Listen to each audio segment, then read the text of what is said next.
ट्रेडिंगमध्ये ब्रेकआउट हा शब्द खूप महत्वाचा आहे. चला तर मग सोप्या भाषेत समजून घेऊया.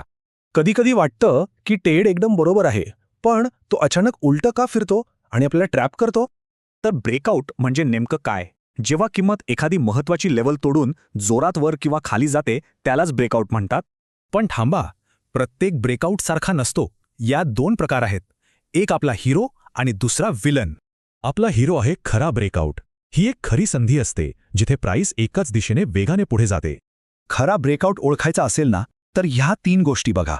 एक मोठी स्ट्रॉंग कॅन्डल, भरपूर व्हॉल्यूम आणि एक यशस्वी रिटेस्ट. आणि हा आहे विलन, फॉल्स ब्रेकआउट. हा एक सापळा असतो जो ब्रेकआउट झाल्यासारखा दाखवतो पण लगेच उलट फिरतो. तो ओळखायचा कसा? कमजोर कॅन्डल, खूप कमी व्हॉल्यूम आणि प्राइसचे लगेच मागे फिरणं ही त्याची लक्षणं आहेत. आत्ता गंमत बघा.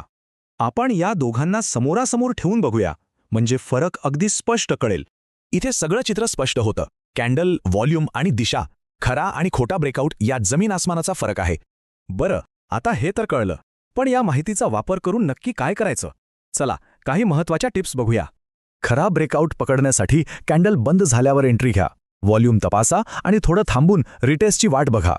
आणि खोट्या ब्रेकआउटपासून वाचायचं असेल तर घाई करू नका, धोक्याची चिन्ह ओळखा आणि स्टॉप लॉस लावायला विसरू नका. लक्षात ठेवा, जास्त व्हॉल्यूम म्हणजे ताकद आणि कमी व्हॉल्यूम म्हणजे कमजोरी. हाच खरा खेळ आहे.